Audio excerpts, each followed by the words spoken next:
everyone. Thank you so much for joining us for another edition of Adam Interviews, where we are continuing to find and talk to people who are doing things of note in our community.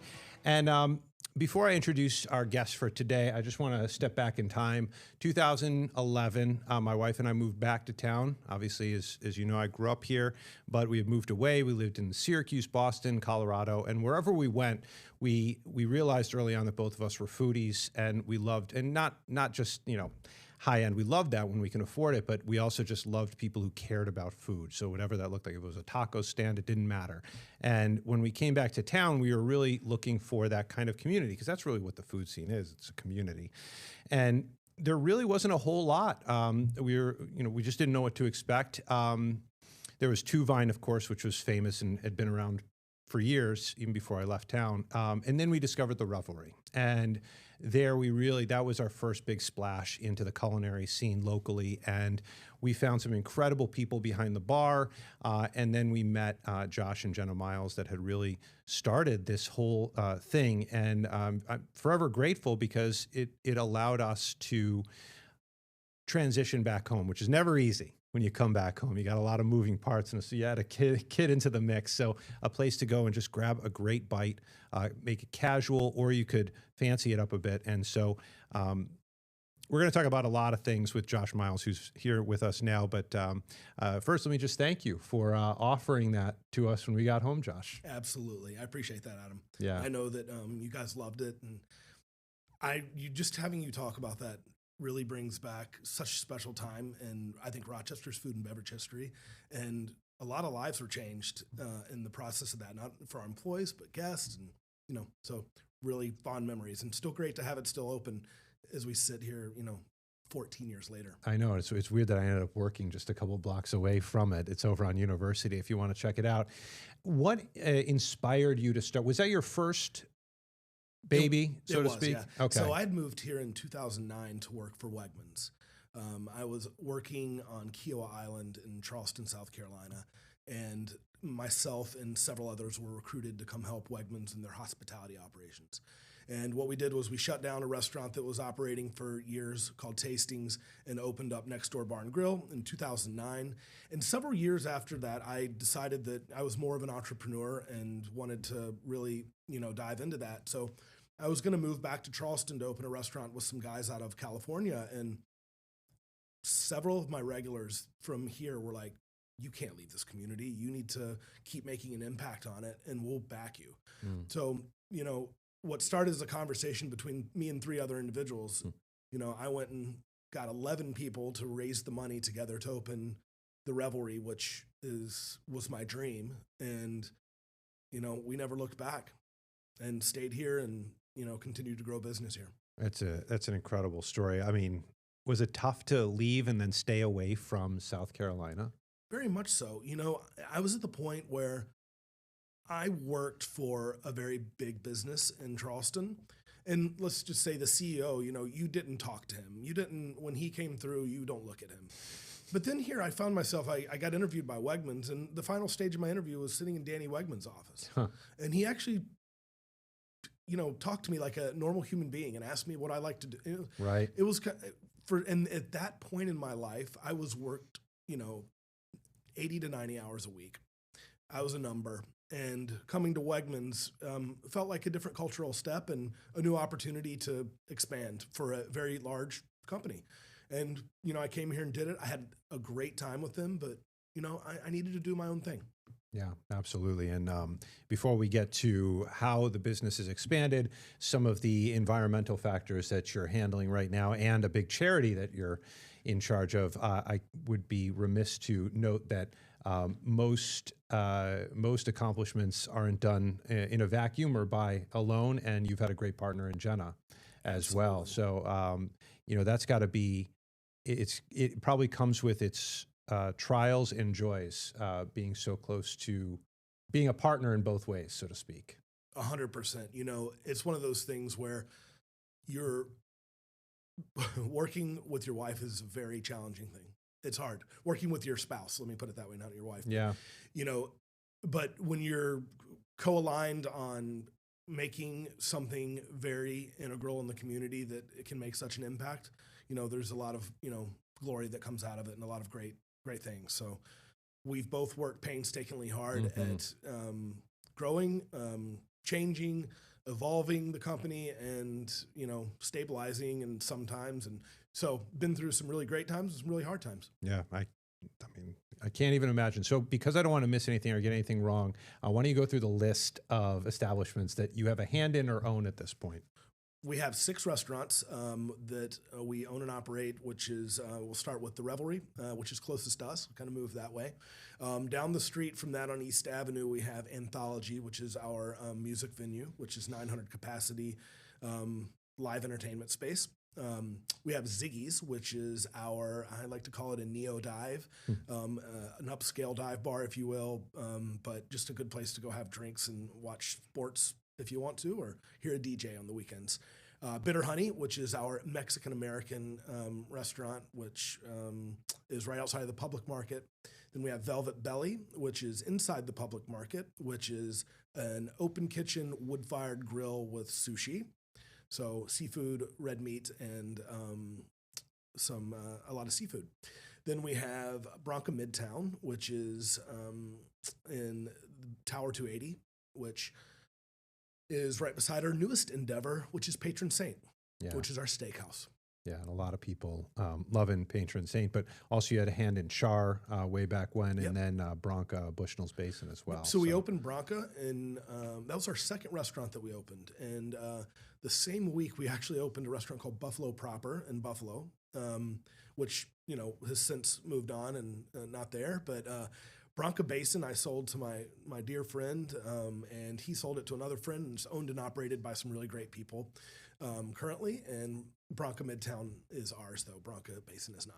Yeah, but still, a very similar vibe and awesomeness there. Yeah, it is Patron Saint getting a lot of play these days as well, so it's getting a lot of love in the area, as is everything else. So the expansion happened so dramatically. I mean, how did you manage? I mean, you don't have to give away any company secrets, but how did you manage to expand at that kind of rate? Here's the one thing that I think that is not evident. We have a very large back-end infrastructure and group that is running and operating these restaurants. We have Chelsea Felton, which is the vice president of operations for the company, who is also a minority owner in the company. We have Zach Makita, who is also another equity owner in the company.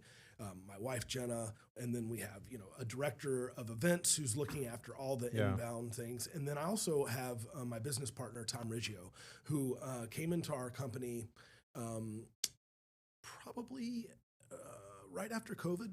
And then he exited. And then as we expanded with Patron Saint, him and his wife, Kathy, they came back into it. And now they currently own a portion of all of our company. And he is a terrific mentor of mine.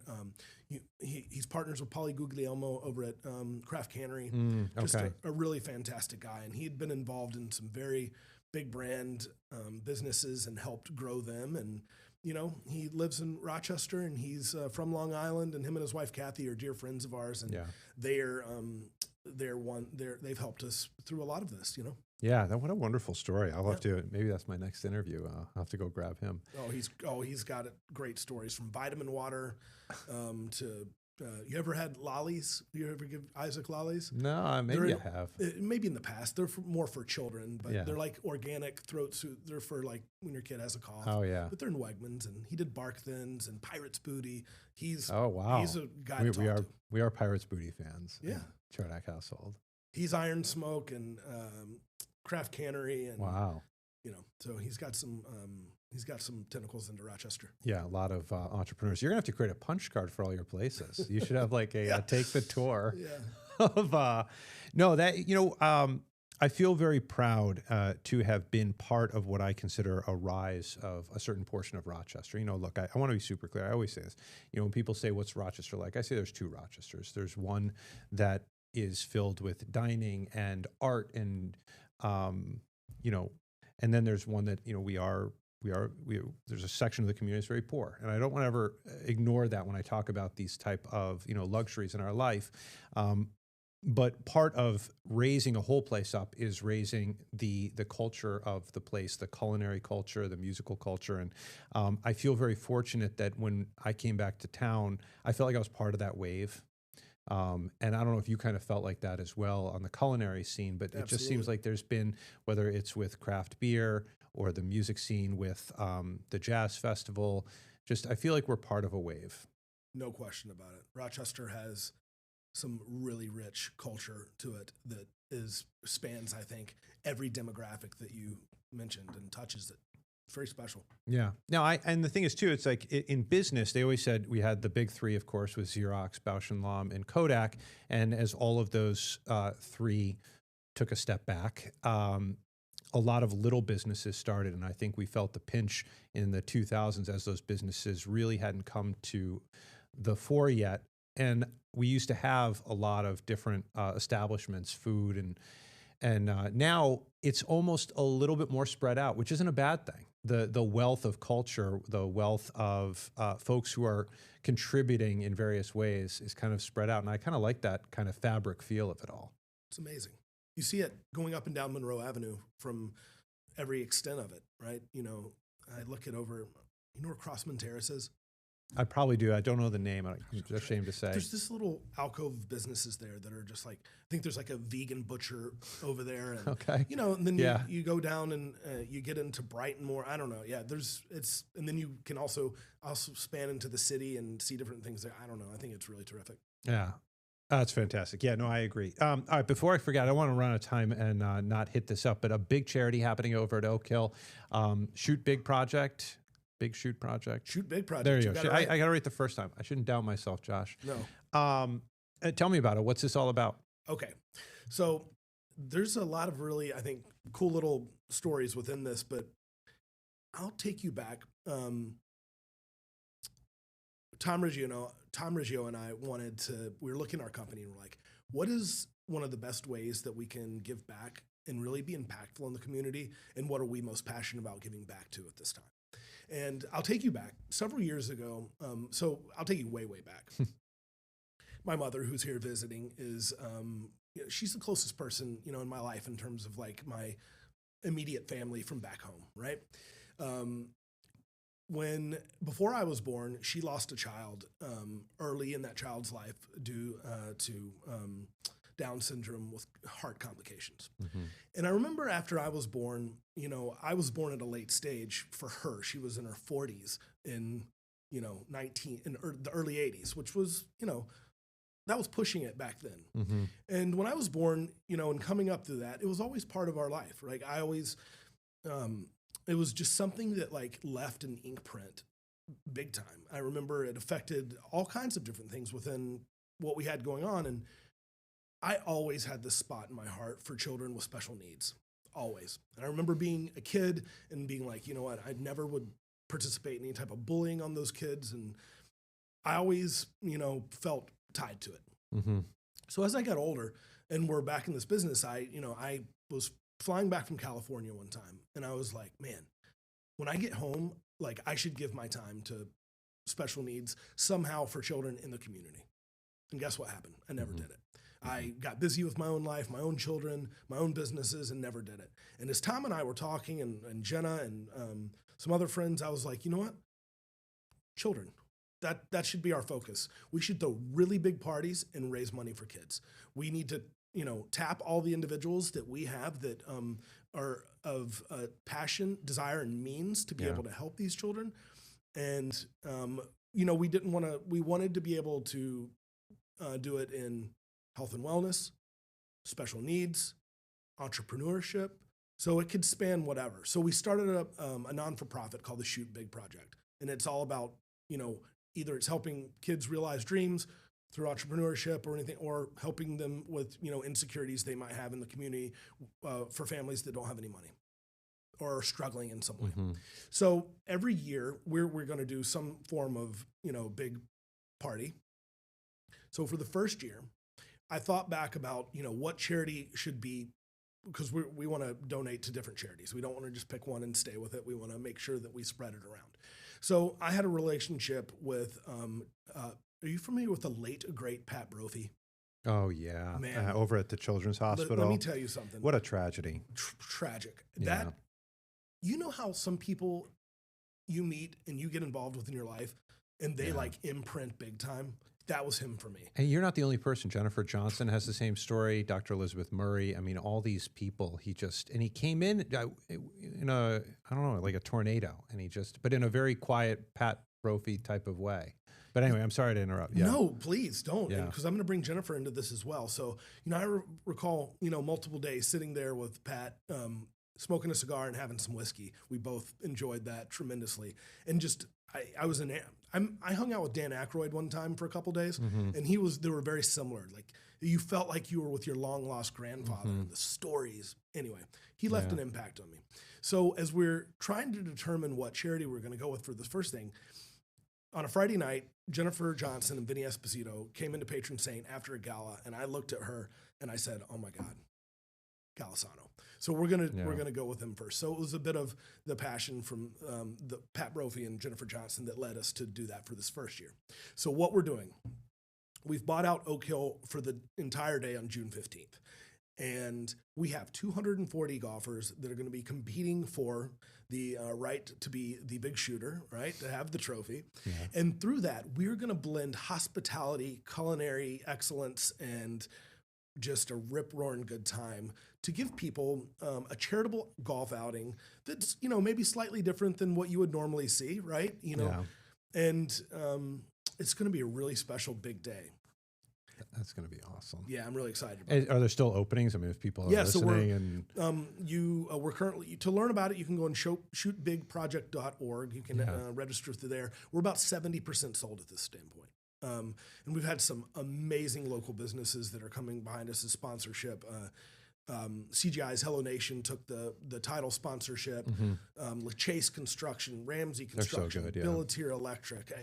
The list is Pike Construction. I could go on and on. Lake Beverage, but we even have there's a chance that Shooter McGavin might be here playing in the tournament. So that's going to be kind of funny. Yeah, that's awesome. But one of the things that we're doing differently that I'm really excited about is that, while the golfing is taking place, during the tournament, for those that are not golfing, the significant others, we're having a nice big champagne luncheon and putting contest for them and doing all this. And then we're going to bring 480 to 500 people together at the end of it for a gala that's going to be really substantial in nature. And if everything goes to plan in one single day, we're going to raise quite a substantial amount of money for the Children's Hospital. That's incredible. I don't know if you know this, but they serve 86,000 children generally on average a year. And it's such an impressive organization. They've touched so many lives. I feel like almost any parent who's had a kid in our area has had some, whether it was, broken bone, they got sick from heat exhaustion, they've been helped by Golisano in some way. And obviously, we've seen Tom Golisano, he recognizes the benefit of it. And this is, there's really no charity that beats this one. It's just like, and I love where also your mindset is going. My mom was a huge leader in the Special Olympics in the 80s. And so I kind of grew up in that environment, and she worked at Camp Hakamo, and it's hard not to, what's wonderful about this is there's a lot of charities you help out, and then you're like, I'm glad I did good, but the amount of good that you get from that community too, 100%. You walk away just feeling good about life. Like it's incredible. I've never, I was like, maybe I was a little timid to like really,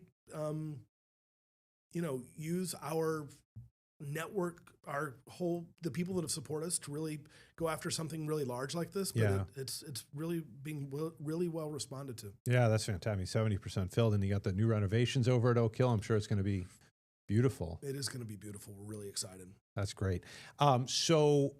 Moving on to, I'll post out for all folks, we're going to have this on our website too. If you're like, I didn't catch some of this information, we are going to put this, all the links and everything on the website, and I'm sure we'll be covering it in the lead up to June 15th. We'd love some June 15th weather right now. Yes, please. But all right, so moving back to the restaurant business, you got a lot of headwinds right now, whether it's prices or I was talking to Art over at Lento about this a month or two ago. Folks, some people kind of tapering their drinking a little bit.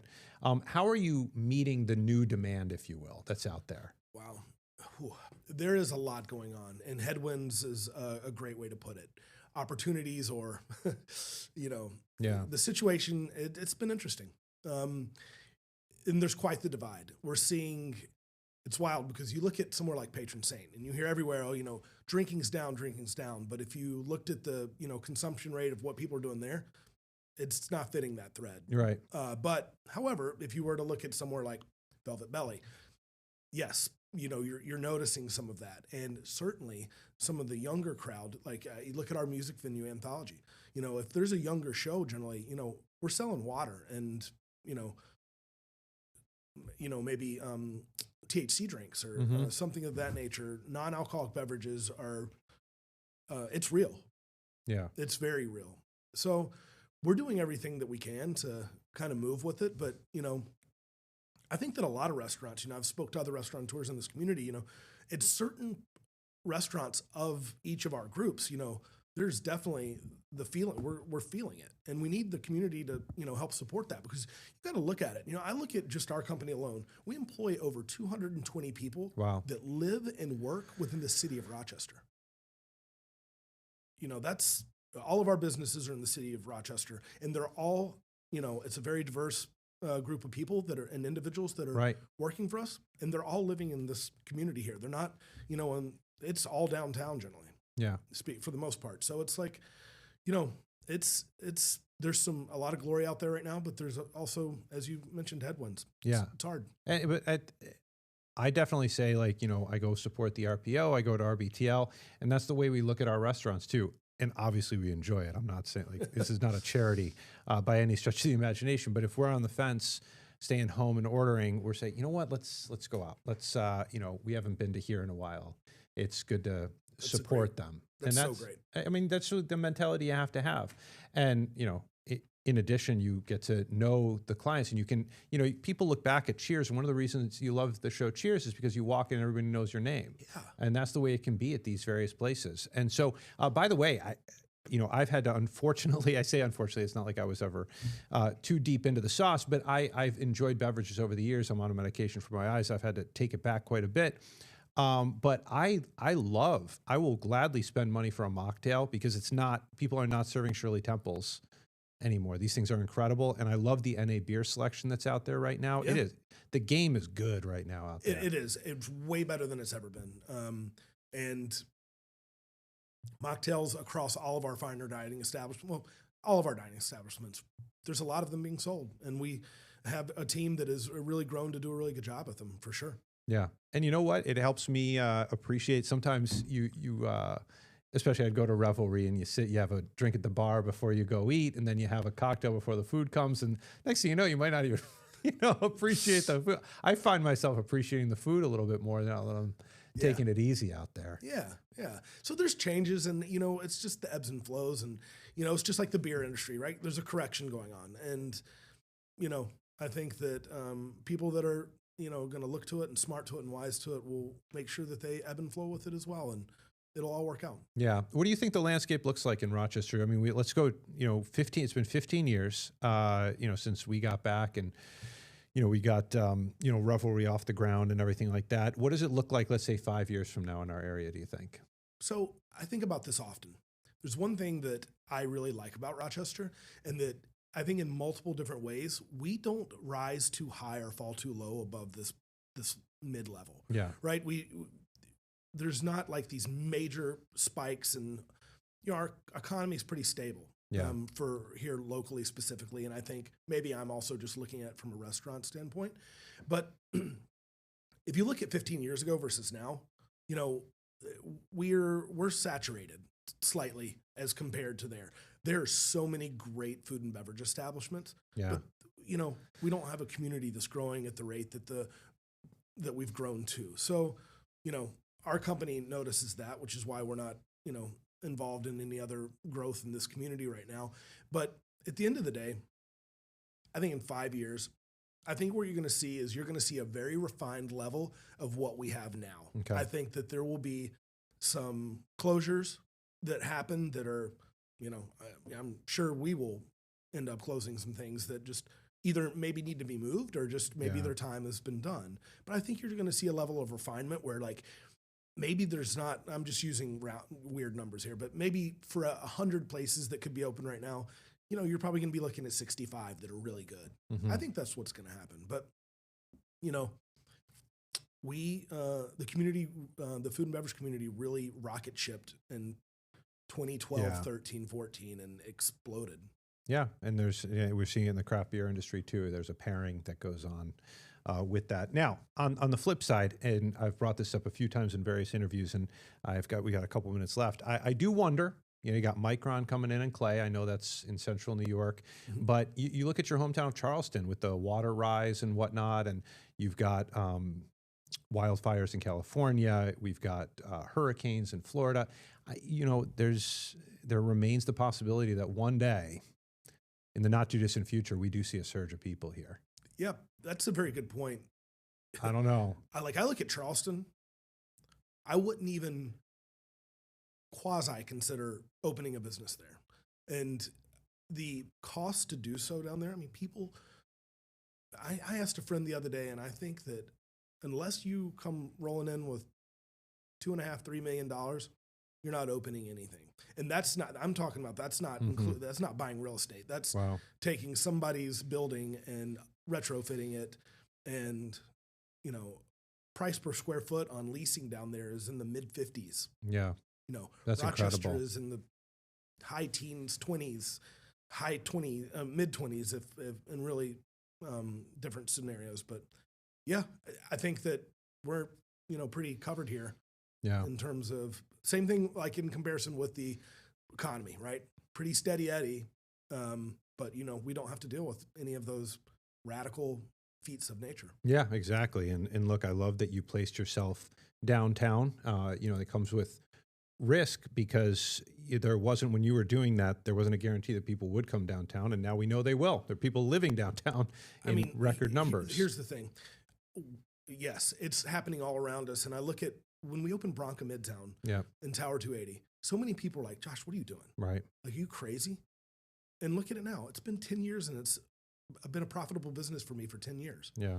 And, I look at the surrounding area and I tell you, the Galena family, Buckingham Properties, and the Giannini brothers, Blake and Max, those three groups right there are doing some of the heaviest lift in the community right now to make our downtown better. The Easton Alex corridor, Blake and Max Giannini are single-handedly making that place better and bringing it back to life. And I fully believe that what they're going to do is, we're going to see that have a renaissance.